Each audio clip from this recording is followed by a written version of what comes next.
السلام عليكم ورحمة الله وبركاته. إن الحمد لله نحمده ونستعينه ونستغفره ونعوذ بالله من شرور أنفسنا ومن سيئات أعمالنا. من يهده الله فلا مضل له ومن يضلل فلا هادي له، وأشهد أن لا إله إلا الله وحده لا شريك له، وأشهد أن محمدا عبده ورسوله. يا أيها الذين آمنوا اتقوا الله حق تقاته ولا تموتن إلا وأنتم مسلمون. يا أيها الناس اتقوا ربكم الذي خلقكم من نفس واحدة وخلق منها زوجها وبث منهما رجالا كثيرا ونساء، واتقوا الله الذي تساءلون به والأرحام إن الله كان عليكم رقيبا. يا أيها الذين آمنوا اتقوا الله وقولوا قولا سديدا يصلح لكم أعمالكم ويغفر لكم ذنوبكم، ومن يطع الله ورسوله فقد فاز فوزا عظيما. أما بعد، فإن خير الحديث كتاب الله، وخير الهدي هدي محمد صلى الله عليه وسلم، وشر الأمور محدثاتها، وكل محدثة بدعة، وكل بدعة ضلالة، وكل ضلالة في النار. أعوذ بالله السميع العليم من الشيطان الرجيم من همزه ونفخه ونفسه. وَلَقَدْ نَعْلَمُ أَنَّكَ يَضِيقُ صَدْرُكَ بِمَا يَقُولُونَ فَسَبِّحْ بِحَمْدِ رَبِّكَ وَكُن مِّنَ السَّاجِدِينَ وَاعْبُدْ رَبَّكَ حَتَّى يَأْتِيَكَ الْيَقِينُ. محترم حضرات، دروس سیرت کا جو مبارک سلسلہ شروع ہوا ہے، آج اس کی 7ویں کڑی ہے. کل کے درس میں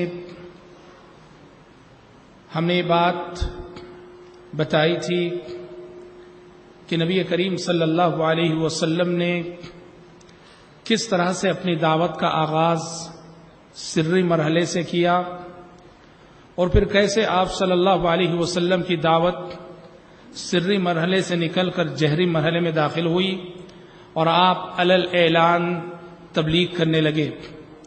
آج ہمارا موضوع یہ ہے کہ جب آپ صلی اللہ علیہ وسلم علل اعلان تبلیغ کرنے لگے تو مشرکین مکہ کا ریاکشن کیا تھا، مشرکین مکہ نے کس رد عمل کا اظہار کیا.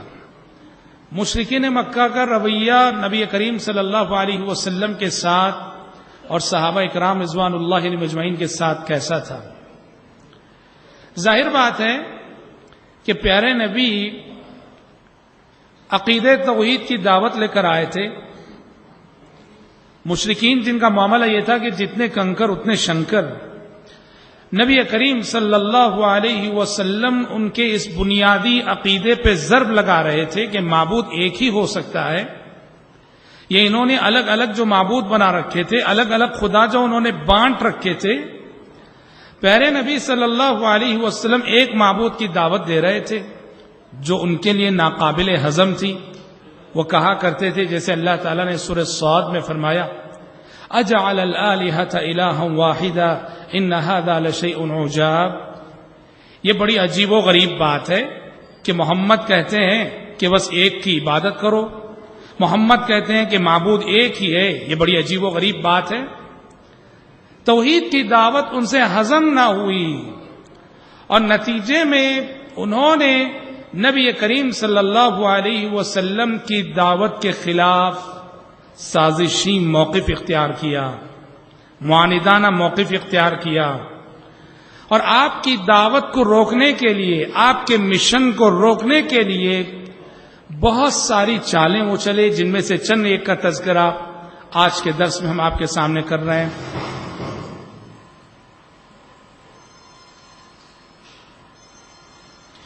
مشرکین مکہ نے ایک چال یا ایک اسلوب نبی کریم صلی اللہ علیہ وسلم کی اس دعوت کا مقابلہ کرنے کے لیے یہ اپنایا، یا پھر ان کا رد عمل اس شکل میں ظاہر ہوا کہ انہوں نے نبی کریم صلی اللہ علیہ وسلم کی ذات کو اپنے مذاق کا موضوع بنا لیا. آپ صلی اللہ علیہ وسلم کی ذات ان کے مذاق، ان کے استہزاء کا موضوع تھی. آپ صلی اللہ علیہ وسلم کو طرح طرح کے القاب دیے جانے لگے. کبھی آپ کو شاعر کہا گیا، کبھی آپ کو مجنون کہا گیا، کبھی آپ کو کاہن کہا گیا، طرح طرح کے القاب سے آپ کو نوازا گیا۔ جب بھی آپ گزرتے وہاں ان کی نظروں کے سامنے سے، وہ آپ کی ذات کو تنقید کا موضوع بناتے، آپ کی ذات پہ غلط قسم کے تبصرے کرتے۔ اور قرآن مجید کہتا ہے ان تبصروں کو سن کر پیارے نبی کو بڑی تکلیف ہوتی، آپ بڑے غمزدہ ہوتے، آپ بڑے رنجیدہ دل ہوتے۔ ظاہر بات ہے کہ بشر تھے، انسان تھے۔ قرآن نے کہا وَلَقَدْ نَعْلَمُ أَنَّكَ يَضِيقُ صَدْرُكَ بِمَا يَقُولُونَ، اے پیغمبر ہم خوب جانتے ہیں کہ مشرکین مکہ جو کچھ کہہ رہے ہیں، ان کی تنقیدوں کو سن کر، ان کے طعنوں کو سن کر، ان کے تبصروں کو سن کر آپ کو دلی تکلیف ہو رہی ہے، آپ کا سینہ گھٹ رہا ہے، آپ کا دل تنگ ہو رہا ہے، ہم خوب جانتے ہیں۔ علاج کیا؟ علاج ہے فسبح بحمد ربک۔ جب بھی کوئی کافر آپ کی ذات پہ تبصرہ کرے، آپ کی ذات کو تنقید کا موضوع بنائے، سبحان اللہ کہہ دیا کیجئے، اللہ تعالیٰ کی حمد الحمدللہ کہہ دیا کیجئے، وَكُن مِّنَ السَّاجِدِينَ، اور عبادت کیجئے، رکوع کیجئے، سجدہ کیجئے، اللہ کی عبادت کر کے اللہ سے قریب ہو جائیے۔ اللہ تعالیٰ سے یہ قربت آپ کے زخموں پر مرہم رکھے گی۔ بھائیوں، پتہ چلا ایک بات کہ اگر آپ دعوت و تبلیغ کے میدان میں اترتے ہیں، دین کی خدمت کے لیے اپنے آپ کو وقف کرتے ہیں، تو بہت کچھ سننے کے لیے تیار رہنا۔ یہ انسان آسانی سے بات مانتے نہیں ہیں، آسانی سے بات سنتے نہیں ہیں۔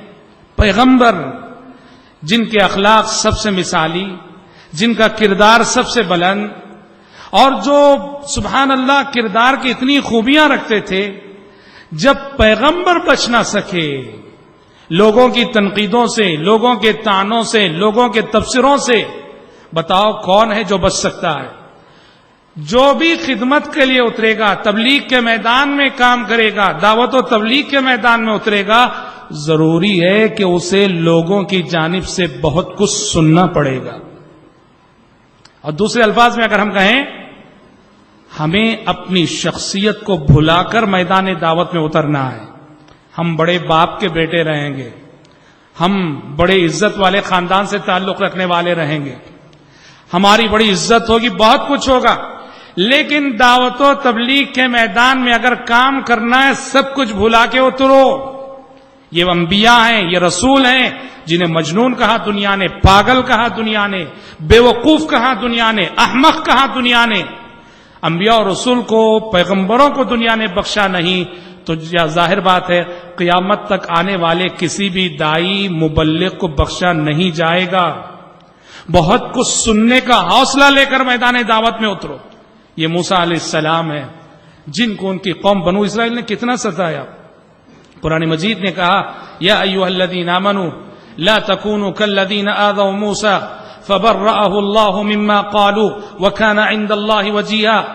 اے ایمان والو، اس قوم بنو اسرائیل کی طرح نہ ہو جاؤ، اس قوم بنو اسرائیل جیسے نہ ہو جاؤ جس نے اللہ کے پیغمبر موسیٰ علیہ السلام کو بڑی تکلیف دی، بہت ستایا۔ تو پتہ چلا کہ دعوت و تبلیغ کا کام ایک ایسا کام ہے جہاں میری اور آپ کی شخصیت تنقیدوں کا موضوع بنے گی۔ کبھی ہمت نہیں ہارنا، اللہ سے قریب ہونا، اللہ سے جڑے رہنا۔ لوگوں کی تنقیدیں، لوگوں کے تبصرے ہمیں نقصان نہیں پہنچا سکتے۔ تو مشرکین مکہ نے ایک تو یہ کیا کہ جب پیارے نبی پہ نظر پڑی، طعن و تشنی کے تیر چلان، اُلقی الذکر علیہ من بیننا۔ اچھا، اللہ تعالیٰ کو اس کے سوا کوئی نہیں ملا کہ نبی بنانے کے لیے؟ اللہ تعالیٰ کو اس کے سوا کوئی نہیں ملا کہ رسول بنانے کے لیے؟ طنز بھرے جملے، طنز بھرے تیر آپ صلی اللہ علیہ وسلم پہ وہ لوگ چلاتے تھے۔ آپ صلی اللہ علیہ وسلم اللہ کی خاطر سب برداشت کرتے تھے۔ حضرات، ایک طریقہ، ایک اسلوب مشرکین مکہ نے یہ اپنایا کہ پیارے نبی جب بھی قرآن مجید پڑھا کرتے، قرآن مجید کی تلاوت کرتے، انہوں نے ایک پلاننگ کے تحت کہا کہ قرآن مجید جب بھی محمد پڑھیں تو لوگوں کو سننے نہ دو، لہذا جہاں قرآن پڑھا جا رہا ہو جا کے خوب ہنگامہ کرو، شور کرو۔ اللہ تعالیٰ نے کہا وقال الذين كفروا لا تسمعوا لهذا القرآن والغوا فيه لعلكم تغلبون. کافروں نے کہا اس قرآن کو نہ سنو اور نہ سننے دو، اس لیے کیا کرنا ہے؟ خوب شور کرو، ہنگامہ کرو کہ تلاوت کی آواز کسی کے کانوں میں نہ پڑے. اور اتنا ہی نہیں، قرآن کی اسلوب کی طرف لوگ جب راغب ہو رہے تھے، قرآن کو سننے والے جب لوگ متاثر ہو رہے تھے، نضر بن حارث جو نبی کریم صلی اللہ علیہ وسلم کا سخت ترین دشمن تھا، وہ کیا کیا؟ وہ شام گیا، شام کے مارکیٹ گیا بزنس کے سلسلے میں، وہاں سے قصے کہانیوں کی کتابیں لے کر آیا، پرانے بادشاہوں کے قصے، اور لوگوں سے کہتا تھا کہ لوگوں، محمد کے قرآن سے یہ کہانیاں زیادہ اچھی ہیں، محمد کے کلام سے یہ قصے زیادہ مفید ہیں، انہیں پڑھا کرو، انہیں سنا کرو. تقسیم کرتا تھا کہانیوں کی کتابیں. ہاں، معلوم ہوا قرآن کو چھوڑ کر قصے کہانیوں کے پیچھے پڑنا، ایسے قصے، بے بنیاد واقعات، بے بنیاد کہانیاں، یہ نضر بن حارث کا طریقہ تھا. اسی کے سلسلے میں آسمان سے وحی نازل ہو گئی. وَمِنَ النَّاسِ مَن يَشْتَرِي لَهْوَ الْحَدِيثِ لِيُضِلَّ عَن سَبِيلِ اللَّهِ. کچھ لوگ ایسے ہیں جو بیکار کی باتیں خرید کر لاتے ہیں، بیکار کی باتیں یعنی بیکار کی کتابیں، بیکار کے قصے، بیکار کی کہانیاں، کہ ان قصوں اور کہانیوں کے ذریعے سے لوگوں کو اللہ کی کتاب سے دور کر دیں، اللہ کی کتاب سے جو ہے بہکا دیں. ایک طریقہ انہوں نے یہ اپنایا، قرآن سننے نہ دو اور کسی کو پڑھنے نہ دو قرآن مجید. آپ صلی اللہ علیہ وسلم ان تمام باتوں کی پرواہ کیے بغیر آپ آگے بڑھتے رہے. دعوتی کام آپ کا جاری رہا، دعوتی سفر آپ کا جاری رہا. تو ایک مرتبہ بڑے بے بس ہو کر مشرکین مکہ نے یہ طے کیا کہ ایسا کرتے ہیں کہ نبی کے چچا ابو طالب سے جا کے شکایت کرتے ہیں. اس لیے کہ ابو طالب کافر تھے، مشرک تھے، پر ہمارے نبی کا پورا ساتھ دے رہے تھے، ہمارے نبی کا پورا تعاون کر رہے تھے. بھتیجے تھے تو بھتیجے ہونے کی حیثیت سے ابو طالب نبی کریم صلی اللہ علیہ وسلم کے ساتھ ان کی ہمدردیاں تھیں اور وہ پوری طرح تعاون کر رہے تھے. مشرکین مکہ کا وفد اور مشرکین مکہ کا قافلہ ابو طالب کے پاس آیا اور آ کے کہا کہ اے ابو طالب، تمہارے بھتیجے محمد نے حد کر دی، ہمارے خداؤں کو برا بھلا کہہ رہا ہے، وہ رشتہ داری میں پھوٹ ڈال رہا ہے، وہ ہم آپ کی خاطر چپ ہیں. اے ابو طالب، اپنے بھتیجے کو نصیحت کیجئے، سمجھا دیجئے. پیارے نبی ابو طالب نے پیارے نبی کو بلا کے سمجھانے کی کوشش کی. تو پیارے نبی نے اس وقت صلوات اللہ وسلام علیہ نبی کریم صلی اللہ علیہ وسلم نے وہ تاریخی جواب دیا تھا.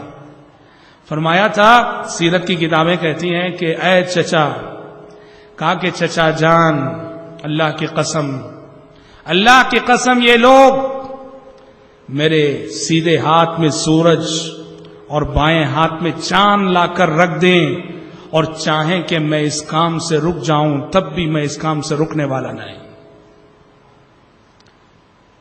اس سے آپ کا عزم ظاہر تھا، آپ کا پختہ ارادہ ظاہر تھا، آپ کا یقین ظاہر تھا. کہا کہ دنیا لاکھ کوشش کر لے اور دنیا ناممکنات کو ممکنات میں تبدیل کر لے کہ میں اس کام سے رک جاؤں، تبلیغ سے رک جاؤں، میں کبھی دعوت و تبلیغ سے رکنے والا نہیں. چچا ابو طالب نے پیارے نبی کی یہ استقامت دیکھی تو چچا ابو طالب نے کہا، بھتیجے محمد جا، جو چاہے کر، میں زندگی میں کبھی تیرا ساتھ نہیں چھوڑوں گا، زندگی میں کبھی تیرا ساتھ نہیں چھوڑوں. ایک بہت بڑا سبق یاد رکھنا، بہت بڑا سبق اس سے معلوم ہو. کیا جانتے ہیں کہ بعض کافر ایسے ہوتے ہیں جو کافر رہتے ہوئے اسلام کا ساتھ دیتے ہیں، مسلمانوں کا ساتھ دیتے ہیں، دعوت و تبلیغ میں مدد کرتے ہیں. ابو طالب کے کیریکٹر سے، ابو طالب کے کردار سے یہ سبق ملتا ہے کہ دعوت و تبلیغ کے میدان میں اگر غیر مسلم مدد کرنے کے لیے تیار ہو، اس کی مدد لی جا سکتی ہے. کیسے؟ ہماری اگر سیاسی زندگی کو لے کر کہیں، کوئی ہندو ایم ایل اے ہوتا ہے، کوئی ہندو ایم پی ہوتا ہے، اسے ووٹ کی ضرورت ہوتی ہے. اب وہ ووٹ کی خاطر وہ ہر طرح سے مسلمانوں کا ساتھ دینے کے لیے تیار ہوتا ہے, مذہبی معاملے میں, دینی معاملے میں. ایسوں کا ساتھ لینا چاہیے. ابو طالب کافر رہتے ہوئے نبی کی مدد کرتے رہے, اور آسمان سے آنے والی وحی نے کبھی آپ صلی اللہ علیہ وسلم کو روکا نہیں. اور میں آپ کو بتاؤں گا سیرت میں ایسے کتنے پروف ملتے ہیں, کتنے ثبوت ملتے ہیں کہ جہاں اسلام کے لیے غیر مسلم اور کافر کی مدد لینے کو جائز قرار دیا گیا. انشاءاللہ آگے بھی کئی مثالیں آئیں گی. تو ابو طالب, ہمیں ہمارے سماج, ہمارے معاشرے کے ابو طالب کو ڈھونڈنا ہے. ہندوستان جیسے ماحول میں اگر آپ چاہتے ہیں, ہم چاہتے ہیں کہ دعوت کا کام کامیابی سے ہو, یہ نہ سمجھو کہ سارے ہندو ایک جیسے, نہیں.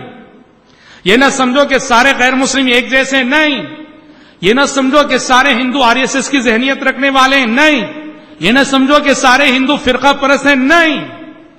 اس سماج میں, اس معاشرے میں ڈھونڈو, آپ کو کتنے ابو طالب ملیں گے اس سماج کے اندر, جو ہیں تو ہندو اسلام کا ساتھ دینے کے لیے تیار ہیں تو ہندو مسلمانوں کی مدد کرنے کے لیے تیار ہیں. اور خصوصاً ہم آپ کو بتا دیں, SC/ST سے تعلق رکھنے والے جو غیر مسلم رہبر ہیں, رہنما ہیں, میں اس یقین اور دعوے کے ساتھ اس لیے کہہ رہا ہوں کہ ایسے غیر مسلمین سے میں خود ملا ہوا ہوں جو تمل ناڈو کے بعض علاقوں میں خود غیر مسلم ہیں, لیکن ہمارے دعات اور مبلغین کا پورا ساتھ دیتے رہے دعوت و تبلیغ کے سلسلے میں. جب بھی ہمارے دعات گئے, ویلکم کیا, استقبال کیا, ان کی مدد کر ہیں. غیر مسلم مگر مدد کر رہے ہیں توحید کی نشر و اشاعت کے سلسلے میں. اور ہم آپ کو بتائیں, حدیث میں پیارے نبی نے بات فرمائی بھی ہے کہ ما بعث اللہ نبیا قط الا فی منعۃ من قومہ. اللہ تعالیٰ نے اس دنیا میں جتنے بھی پیغمبر بھیجے, رسول بھیجے, تو اللہ تعالیٰ نے اس پیغمبر کو سیکیورٹی بھی فراہم کی, تحفظ بھی فراہم کیا. اور یہ سیکیورٹی کون, کس کی؟ خود اس نبی کے قوم کے لوگ جو کافر ہوتے, غیر مسلم ہوتے, مگر خاندانی عصبیت کی بنیاد پر نبی اور پیغمبر کا ساتھ دیا کرتے تھے. شعیب علیہ السلام نے جب اپنی قوم میں تبلیغ کی, دعوت کا کام کیا, تو ان کی قوم کے لوگوں نے کیا کہا جانتے ہیں؟ کہا کہ وَلَوْلَا رَحْتُكَ لَرَجَمْنَاكَ, وَلَوْلَا رَحْتُكَ, کہا کہ اے شعیب, تمہارا قبیلہ, تمہارا خاندان نہ ہوتا نا تو ہم کبھی کے تمہیں پتھروں سے مار مار کے ختم کر دیتے. تمہارے کنبے قبیلے کے ڈر سے ہم خاموش ہیں. شیخ سعدی رحمت اللہ علیہ, سعودی عرب کے جانے مانے مفسر, انہوں نے اس آیت سے استدلال کیا ہے. کہا کہ اللہ تبارک و تعالی بسا اوقات اپنے مومن بندوں کی حفاظت کافروں کے ذریعے سے کر لیتا ہے. اللہ اکبر. مسلمانوں کی حفاظت کافروں کے ذریعے سے کر لیتا ہے. اور حدیث میں پیارے نبی نے فرمایا بھی ہے, صریح حدیث ہے, آپ نے فرمایا ان اللہ تعالی لیؤید ھذا الدین بالرجل الکافر الفاجر. اللہ تعالیٰ کا ایک قانون یہ ہے کہ کبھی کبھی اللہ اپنے دین کی مدد کس سے لیتا ہے؟ اللہ تعالیٰ اپنے دین کی مدد کبھی کافر سے بھی لے لیتا ہے, کبھی فاسق و فاجر سے بھی دین کی مدد لے لیتا ہے. بہت بڑی بات ہے. تو لہذا ابو طالب کا جو رول تھا, ابو طالب کا جو کردار تھا, ہمارے سماج, ہماری سوسائٹی میں میرے بھائیوں جو غیر مسلم ہیں, ہمیں ہمارے سماج اور ہماری سوسائٹی کے ابو طالب کو ڈھونڈنے کی ضرورت ہے, جس کی مدد سے, جس کے تعاون سے دعوت و تبلیغ کے راستے میں آنے والی دشواریاں اللہ کے فضل و کرم اور اس کی توفیق سے حل ہوتی ہیں. اچھا, ابو طالب کے پاس جانے کے بعد بھی جب بات نہ بنی اور پیارے نبی دعوت و تبلیغ سے رکے نہیں, تو بلاخیر مشرکین مکہ کمپرومائز پر اتر آئے. مفاہمت, آپ دیکھیے, آپ اس حیثیت سے سنیے کہ جو شخص بھی دعوت و تبلیغ کے میدان میں کام کرے گا, کیسے کیسے چیلنجز آ سکتے ہیں, کیسی کیسی مشکلات آتی ہیں, کن کن صورتوں میں چیلنجز آتے ہیں. جی, جب دیکھا کہ بات نہیں بن رہی ہے, مفاہمت پر اتر آئے, کمپرومائز پر اتر آئے. کیا مفاہمت, کیا کمپرومائز؟ انہوں نے چاہا کہ جب محمد نہیں رک رہے ہیں صلوات اللہ وسلم علیہ, تو ایسا کرتے ہیں کہ محمد سے کمپرومائز کرتے ہیں. اچھا کیا کمپرومائز, کیا مفاہمت؟ پیارے نبی کے پاس گئے, جا کے کہا کہ محمد چلو, جب تم رکنے والے نہیں ہو تو ایسا کرتے ہیں کہ 1 سال ہم تمہارے معبود کی عبادت کرتے ہیں, جس اللہ کی طرف تم بلا رہے ہو, چلو 1 سال ہم تمہارے اللہ کی عبادت کرتے ہیں. بس مکے کے ماحول کو, یہاں کی الفت کو, یہاں کی محبت کو باقی رکھنے کے لیے تم 1 سال تم بھی ہمارے خداؤں کی عبادت کر لینا, کچھ لو اور کچھ دو. آسمان سے فوراً وہی نازل ہو گئی, وَدُّوا لَوْ تُدْهِنُ فَيُدْهِنُونَ وَلَا تُطِعْ كُلَّ حَلَّافٍ مَّهِينٍ. اے پیغمبر یہ چاہتے ہیں کہ آپ ذرا ڈھیلے ہو جائیں, ہرگز ایسا نہ کرنا. اور اسی وقت یہ آیت نازل ہو گئی, قُلْ يَا أَيُّهَا الْكَافِرُونَ لَا أَعْبُدُ مَا تَعْبُدُونَ وَلَا أَنْتُمْ عَابِدُونَ مَا أَعْبُدُ وَلَا أَنَا عَابِدٌ مَا عَبَدتُّمْ وَلَا أَنْتُمْ عَابِدُونَ مَا أَعْبُدُ لَكُمْ دِينُكُمْ وَلِيَ دِينِ. جس میں صاف طور پر کھلے الفاظ میں کہہ دیا گیا کہ توحید و شرک کے معاملے میں کوئی کمپرومائز نہیں, اسلام اور کفر کے معاملے میں کوئی کمپرومائز نہیں. اور حضرات یاد رکھو, اسلام کا خلاصہ, اسلام کا نچوڑ, سارے پیغمبروں کی دعوت کا نچوڑ, آدم علیہ السلام سے محمد صلی اللہ علیہ وسلم تک آئے ہوئے پیغمبروں کی دعوت کا نچوڑ توحید ہے, توحید ہے, توحید ہے. شریعت, اسلام دوسری چیزوں کو وقتی طور پہ برداشت کر سکتا, اس نے برداشت کیا. آپ پوری انسانی تاریخ میں نہیں دکھا سکتے کہ اسلام نے کبھی شرک کو برداشت کیا ہو, کبھی نہیں دکھا سکتے. سود, بیچ, اس کو برداشت کیا اسلام نے. شراب کو برداشت کیا اسلام نے. آپ مکی زندگی کو پڑھو, مکے میں جو 13 سالہ زندگی گزری نبی کریم صلی اللہ علیہ وسلم کی, مکے میں شراب پی جا رہی تھی, برداشت کیا اسلام نے. مسلمان پی رہے تھے, برداشت کیا. مکے میں سودی کاروبار ہو رہا تھا, سودی لین دین ہو رہا تھا, برداشت کیا اسلام نے. مکے میں گدھے کا گوشت کھایا جا رہا تھا, گدھے کو ذبح کر کے کھاتے تھے, برداشت کیا اسلام نے. سود حرام ہوا مدینہ جانے کے بعد, گدھے کا گوشت حرام ہوا مدینہ جانے کے بعد, شراب حرام ہوئی مدینہ جانے کے بعد. یہ ساری چیزیں مکے میں وقتی طور پر اسلام نے برداشت کی, لیکن اللہ کی قسم شرک کو اور شرک کی کسی شکل کو اسلام نے برداشت کیا ہو, اس کا کوئی ثبوت آپ نہیں دکھا سکتے. اور یہ صرف ہمارے نبی کی زندگی میں نہیں, تمام پیغمبروں کی دعوتی زندگی کا مطالعہ کرو, کسی نبی کی شریعت میں شرک سے کمپرومائز کیا گیا ہو آپ کوئی ثبوت نہیں دکھا سکتے. تو یاد رکھو, توحید کے معاملے میں, عقیدے کے معاملے میں, ایمان کے معاملے میں انسان کو مضبوط ہونا چاہیے, ڈھیلا نہیں ہونا چاہیے. قرآن نے کہا وَدُّوا لَوْ تُدْهِنُ فَيُدْهِنُونَ. اے پیغمبر یہ چاہتے ہیں کہ آپ بھی اپنے عقیدے میں ذرا ڈھیلے ہو جائیں کہ وہ بھی اپنے عقیدے میں ڈھیلے بن کر دونوں ایک دوسرے سے کمپرومائز کر لو, مفاہمت کر لو. فَلَا تُطِعْ, کہا کہ ہرگز ایسے فارمولے کو نہ ماننا کہ جہاں آپ کو اللہ کے ساتھ شرک کرنا پڑے, جہاں آپ کو اللہ کے ساتھ کفر کرنا پڑے, ایسے کسی فارمولے کو تسلیم نہ کرنا. حضرات سوچو, اسلام توحید کے سلسلے میں کتنا سنجیدہ ہے, شرک سے اسلام کس قدر بیزار ہے. وہ کتنے افسوس کی بات ہے, کتنے افسوس کی بات ہے. آج یہ شرک ہمارے گھروں میں پنپنے لگے, تعویذ گنڈوں کی شکل میں, پلیتوں کی شکل میں, تغروں کی شکل میں, درگاہوں کے چکروں کی شکل میں, مزار پرستی کی شکل میں, اور پھر بھی ہم مسلمان رہے, پھر بھی ہم مسلمان رہے.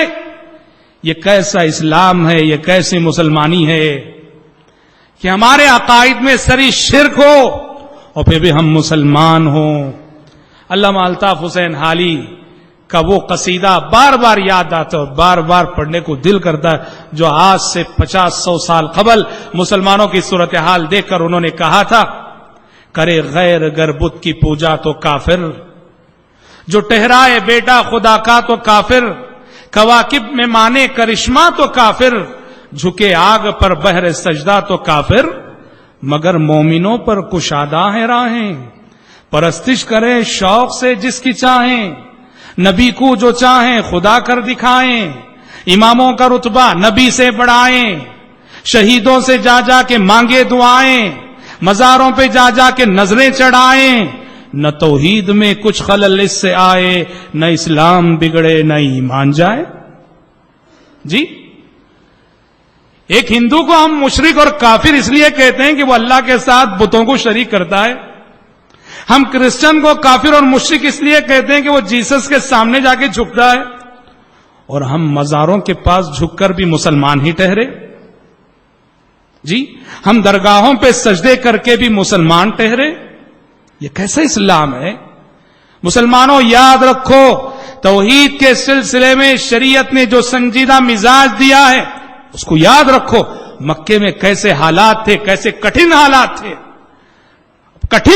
تھے، مشکل حالات تھے، اور ایسے حالات میں خود مشرکین مکہ نے کمپرومائز کی رائے اور کمپرومائز کی پیشکش کی، مگر شریعت نے اور آسمان سے آنے والی وحی نے توحید اور شرک کے معاملے میں، کفر اور اسلام کے معاملے میں کسی بھی طرح کے کمپرومائز اور مفاہمت و مصالحت کو برداشت نہیں کیا. جب مشرکین کی یہ کوشش بھی بیکار ہوئی، کمپرومائز کی، مفاہمت کی، مصالحت کی، تو ایک اور اسلوب انہوں نے اپنایا. وہ اسلوب کیا ہے؟ جسے ہم اردو زبان میں کہتے ہیں ترغیب کا اسلوب. اب تک جو کرتے رہے وہ ڈرانا، دھمکانا، جی وغیرہ وغیرہ. اب انہوں نے ایک اسلوب اپنایا، ترغیب کا اسلوب. اور ترغیب کا اسلوب کیا ہے؟ انہوں نے چاہا کہ پیارے نبی کو اتنا نوازیں، اتنا دیں کہ آپ درہم و دینار کی آزمائش میں مبتلا ہو کر دعوت و تبلیغ سے باز آ جائیں. اور یاد رکھنا، بہت سارے ایسے لوگ جنہیں کوڑوں کی آزمائش جھکا نہ سکی، درہم و دینار اور روپیوں پیسوں کی آزمائش کے آگے وہ جھک جاتے ہیں. یاد رکھنا، یہ بہت خطرناک آزمائش ہوتی ہے. میں نے کوڑوں کی مار برداشت کر لی، کوڑوں کی ضرب برداشت کر لی، تانے برداشت کر لیے، تنقیدیں برداشت کر لی، جسمانی اذیتیں برداشت کر لی، لیکن جب میں گزارا گیا روپے پیسوں کے امتحان سے، جب میں گزارا گیا درہم و دینار کے امتحان سے، میرا سارا تقوی جواب دے گیا اور میری ساری استقامت جواب دے گئی. مشرکین مکہ نے وہی کیا. جب کوئی تدبیر کام نہیں آئی، انہوں نے کہا چلو اس راستے سے جاتے ہیں، محمد کو پوچھیں گے کہ وہ کیا چاہتا ہے، اور وہ جو چاہتا ہے محمد کو دیں گے ہم، تاکہ وہ رک جائے اس دعوت سے. اور اس کے لیے انہوں نے کیا کیا؟ ایک بہت ہی سمجھدار قسم کا سردار جس کا نام تھا عتبہ، بہت سمجھدار تھا، مکے کا ایک سمجھدار سردار. اس کو بھیجا کہ جاؤ محمد سے بات کر کے آؤ، اور ہمیں یقین ہے کہ تم رزلٹ لے کر آؤ گے. جاؤ پوچھو کہ آخر وہ کیا چاہتے ہیں. عتبہ آیا، آگے اس نے بڑی لمبی چوڑی تقریر کی پیارے نبی کے سامنے، بڑی لمبی، بڑے سمجھانے کے انداز میں کہا کہ محمد کیا ہو گیا آخر تم کو، کتنی عزت تھی ہمارے درمیان تمہاری، کتنے محترم تھے ہمارے درمیان تم، یہ جب سے تم نے نئی دعوت شروع کی ہے، ایک اللہ کی بات شروع کی ہے، تمہاری عزت لوگوں کے دلوں سے جاتی رہی، تمہارا احترام لوگوں کے دلوں سے جاتا رہا، سوسائٹی اور سماج میں تمہارا مقام اور مرتبہ گھٹ گیا. آخر بتاؤ چاہتے کیا ہو؟ کہا کہ محمد آج میں تمہیں دینے کے لیے آیا ہوں. کہا چاہتے کیا ہو؟ کہا کہ محمد بادشاہ بننا چاہتے ہو کیا؟ بادشاہ بننا ہے؟ ہاں کہو، اور ابھی سارے عرب کے اتفاق کے ساتھ ہم عرب مل کر تم کو اپنا بادشاہ بنا لیں گے. پیسہ چاہتے ہو، دولت چاہتے ہو؟ اگر ہاں کہو، تمہارے قدموں پہ دولت کا دریا بہا دیں گے. یا کسی حسین و جمیل عورت سے شادی کرنا چاہتے ہو؟ پورے عرب کی سب سے منتخب اور حسین و جمیل عورت سے تمہارا نکاح کرا دیں گے. پوری فہرست، جی ترغیبات کی پوری فہرست پیش کر دی گئی. پیارے نبی سنجیدگی کے ساتھ خاموشی سے سنتے رہے، اسے اپنی بات کہنے دی. آپ سے اس کی بات جب ہو گئی وہ خاموش، پیارے نبی کہا ختم ہو گئی تمہاری بات؟ کہا کہ ہاں ختم ہو گئی. کہا کہ اب میرا جواب سنو، میرا جواب سنو. پیارے نبی نے کوئی لمبی چوڑی تقریر نہیں کی، اس کے جملوں کو پکڑ کے کوئی تنقید نہ کی، آپ نے ڈائریکٹ اللہ کا کلام پڑھنا شروع کر دیا. سورہ حامیم فصلت، یہ سورت آپ پڑھنے لگے، آپ صلی اللہ علیہ وسلم پڑھے جا رہے ہیں، عتبہ سنا جا رہا ہے، سن رہا ہے. جیسے جیسے آپ پڑھ رہے ہیں عتبہ کے چہرے کا رنگ بدل رہا ہے، چہرہ بدل رہا ہے.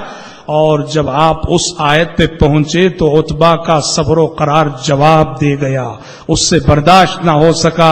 جب آپ اس آیت پہ پہنچے فَإِنْ أَعْرَضُوا فَقُلْ أَنذَرْتُكُمْ صَاعِقَةً مِثْلَ صَاعِقَةِ عَادٍ وَثَمُودَ، کہ اے پیغمبر یہ مکے والے اگر آپ کی بات نہیں مانتے تو آپ ان سے کہہ دیجئے کہ تیار ہو جاؤ، قوم عاد اور قوم سمود پہ جیسا عذاب آیا تھا ویسا عذاب تم پہ آنے والا ہے. اس آیت پہ جب پہنچے عتبہ نے فوراً آپ کے منہ پہ ہاتھ رکھ دیا، کہا محمد بس کرو بس کرو، اس سے آگے مت بڑھو. اس لیے کہ وہ کافر تھا مگر جانتا تھا کہ محمد صلی اللہ علیہ وسلم جو کہتے ہیں وہ ہو کے رہتا ہے، جو کہتے ہیں وہ ہو کے رہتا ہے. اگر آپ عاد و سمود جیسے عذاب سے ڈرا رہے ہیں وہ عذاب آ جائے گا. اس نے منہ پہ ہاتھ رکھ دیا، کہا محمد بس کرو رک جاؤ، اور سیدھے اٹھا چل دیا. ساری قوم باہر کھڑی منتظر تھی کہ عتبہ بڑا سمجھدار نوجوان ہے، کوئی نہ کوئی رزلٹ لے کر آئے گا. اور جب دور سے عتبہ کو آتے دیکھا، اس کا چہرہ دیکھا، تو سارے لوگوں نے کہا ارے محمد کا جادو عتبہ پہ بھی اثر کر گیا. سمجھانے گیا تھا سمجھ کر لوٹا، منوانے گیا تھا مان کے لوٹا. حضرات بہت بڑا سبق. کیا سبق؟ پیارے نبی کا مشن تھا. آپ دعوت و تبلیغ کے میدان میں جو سامنے والا کافر ہوتا، مشرک ہوتا، لمبی چوڑی تقریریں نہیں کرتے. ہم کیا کرتے ہیں آج؟ ایک غیر مسلم کے آگے بڑی موٹی کتابیں دیتے ہیں. کہاں ہے اس کے پاس وقت، اتنی فرصت کا ہے کہ آپ کی موٹی کتاب پڑھ سکے؟ اللہ کے بندوں کو ڈائریکٹ اللہ کا کلام سناؤ اور دیکھو کہ ان کے دل کیسے بدلتے ہیں. اور اسی کو قرآن مجید نے جہاد کبیر قرار دیا ہے. کافر کو قرآن سنانا یہ سب سے بڑا جہاد ہے. سورہ فرقان میں اللہ تعالیٰ نے کہا فَلَا تُطِعِ الْكَافِرِينَ وَجَاهِدْهُمْ بِهِ جِهَادًا كَبِيرًا. اے پیغمبر کافروں کی بات نہ مانیے اور اس قرآن کو لے کر اس قرآن کے ذریعے سے جہاد کبیر کیجئے، بڑا جہاد کیجئے. مکی زندگی میں پیارے نبی کو تلوار نہیں دی گئی، مکی زندگی میں پیارے نبی کو رائفل نہیں دی گئی، مکی زندگی میں پیارے نبی کو کوئی ہتھیار نہیں دیا گیا. پوری مکی زندگی کے 13 سال نبی کا ہتھیار بس اللہ کا کلام قرآن مجید تھا. مشرکین کی ساری سازشوں کا جواب یہ قرآن ہے، مشرکین کے سارے تانوں کا جواب یہ قرآن ہے، مشرکین کی ساری چالوں کا جواب یہ قرآن ہے، مشرکین کی ساری تدبیروں کا جواب یہ قرآن ہے، مشرکین کی ساری پلاننگ کا جواب یہ قرآن ہے. کہا اے پیغمبر کافروں کی بات نہ مانیے اور اس قرآن کو لے کر ان کافروں سے بڑا جہاد کیجیے. اسی لیے پیارے نبی ڈائریکٹ قرآن سناتے تھے. اور قرآن چونکہ اللہ کا کلام ہے، رب کا کلام ہے، وہ اللہ کے بندوں کے دلوں کو جھنجھوڑ کے رکھ دیتا ہے. ایک ایک آیت اس کی زندگیوں کو بدل کے رکھ دیتی ہے. آپ کہیں گے مکے والے چونکہ عربی دان تھے، عربی جانتے تھے، اس وجہ سے وہ لوگ قرآن سنتے تو متاثر ہوتے. جو لوگ عربی نہیں جانتے ان کو ہم قرآن سنائیں گے تو کیا فائدہ؟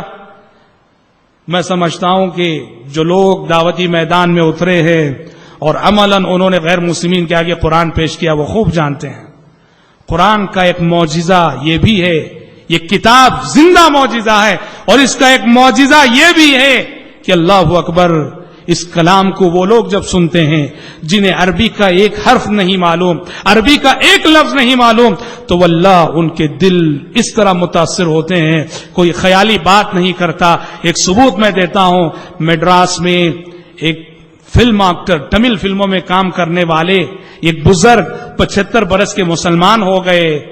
میں نے ان سے پوچھا ڈائریکٹ کیسے مسلمان ہوئے؟ وہ تمل بولتے تھے، میں اردو میں پوچھ رہا تھا، درمیان میں ٹرانسلیٹر تھا. میں نے کہا کیسے مسلمان ہوئے آپ؟ کس چیز نے آپ کو متاثر کیا؟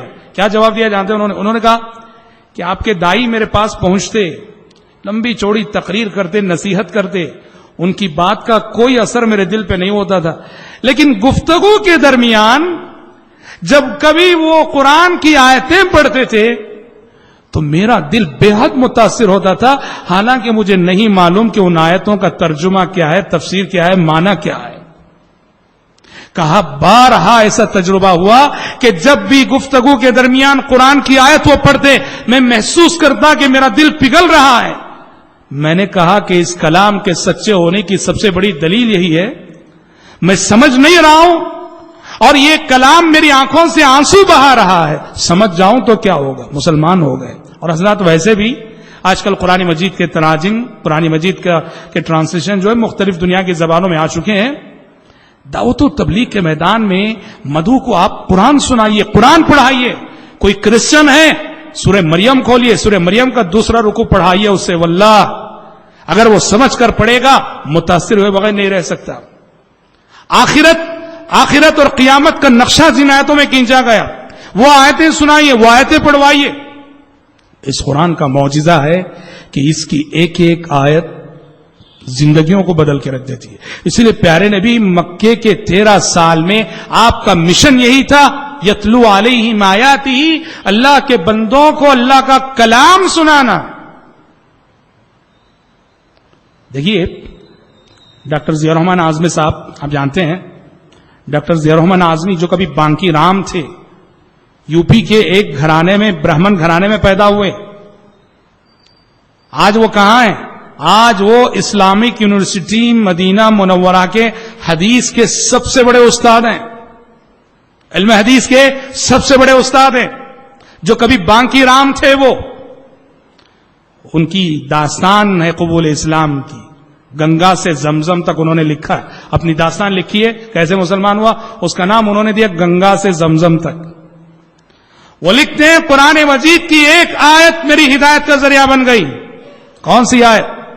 ان کے ایک دوست تھے، مسلمان دوست، وہ انہیں پکڑ کے، جبکہ ابھی وہ ہندو ہیں، ایک مسجد میں درس قرآن میں لے کے چلے گئے۔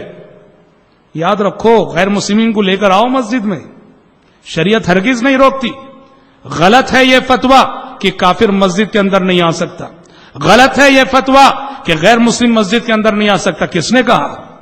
حدیثوں سے ثبوت ہے غیر مسلم مسجد کے اندر آ سکتا ہے، انہیں لانا چاہیے۔ وہ طریقہ عبادت کو دیکھیں گے، نماز کو دیکھیں گے، درس سنیں گے، واللہ ان کے دل پگھل جائیں گے۔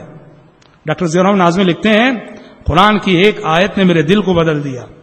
جس طرح درس قرآن کی مجلس میں وہ شریک ہوئے تو وہاں درس ہو رہا تھا سورہ عنکبوت کی آیت، مثل الذین اتخذوا من دون اللہ اولیاء کمثل العنکبوت اتخذت بیتا وان اوہن البیوت لبیت العنکبوت۔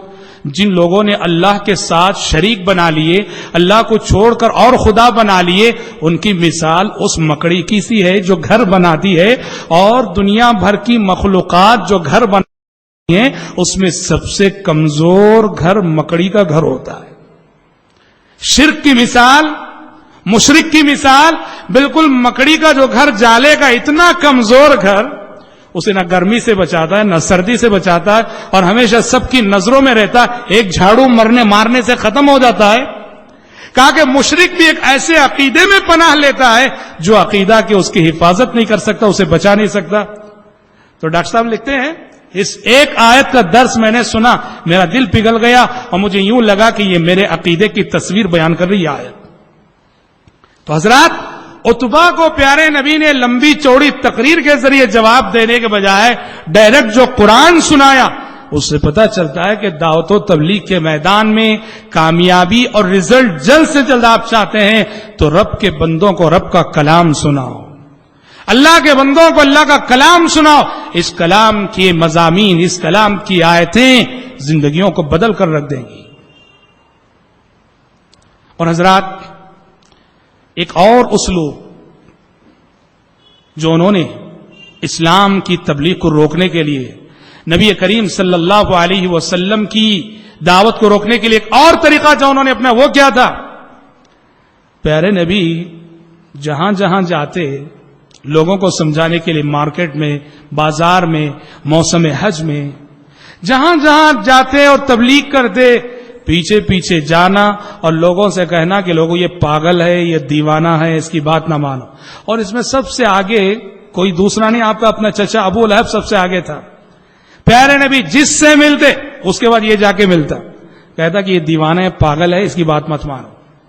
اور حد تو یہ ہوئی میرے بھائی، اتنی حد ہو گئی، اتنے مطلب وہ پاگل ہو گئے مکے کے کافر. کوئی بھی شخص مکے کے باہر سے اگر مکے کو آتا، کوئی بھی شخص ہاں عمرے کرنے کے لیے آتے تھے، وہ کافر رہتے ہوئے بھی عمرہ کرتے تھے، طواف کرتے تھے، کیا کیا کرتے تھے.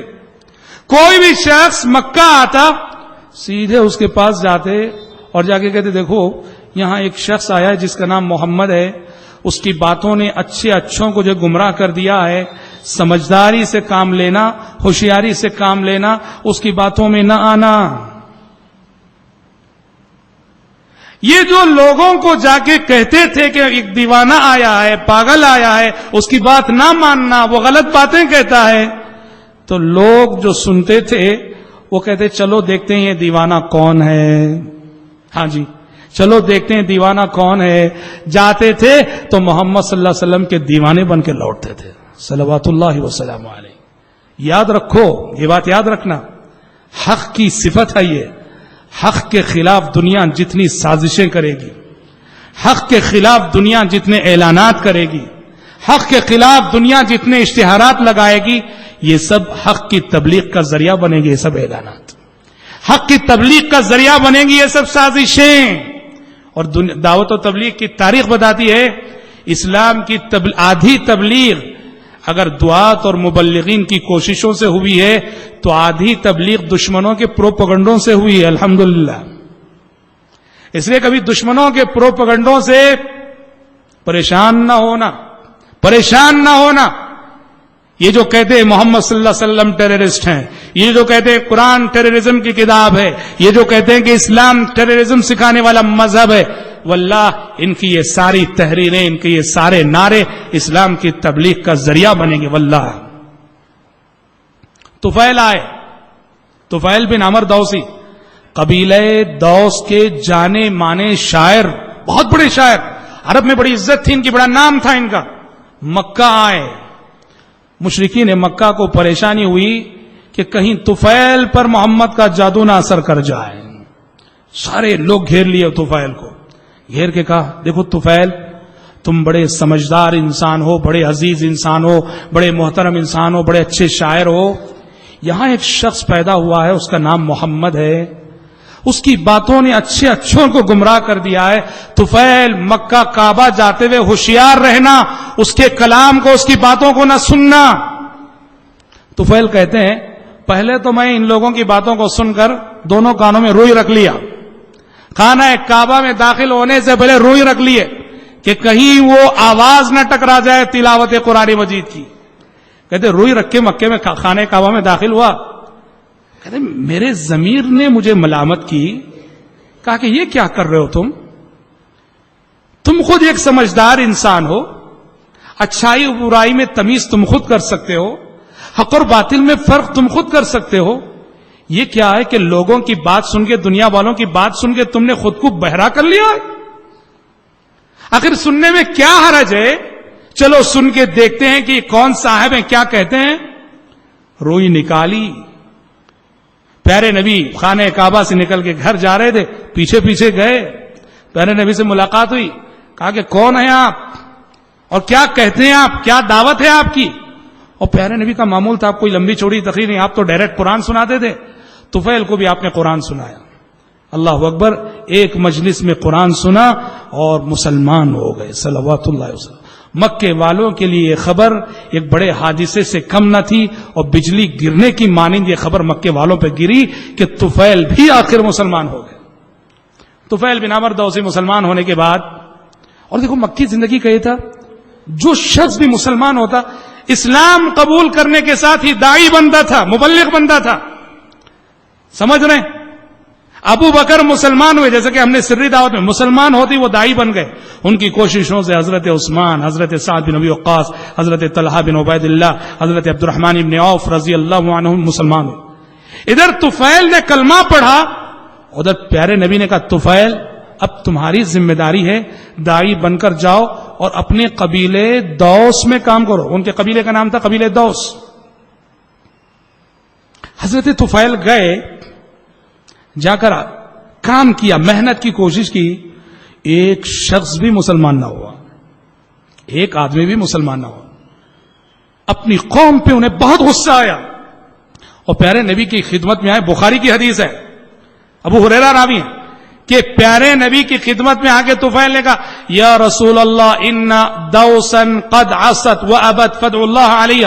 کہا اللہ کے نبی, میرا جو قبیلہ دوس ہے, بہت کوشش کی میں نے, بہت سمجھایا, اس نے میری بات نہیں مانی, نافرمانی کی, دین اسلام کو قبول نہیں کیا. لہذا میں آپ کی خدمت میں درخواست لے کے آیا ہوں کہ بددعا کیجئے میرے قبیلے پر, اللہ اس قبیلے کو غارت کرے جس نے حق کو جھٹلایا ہے.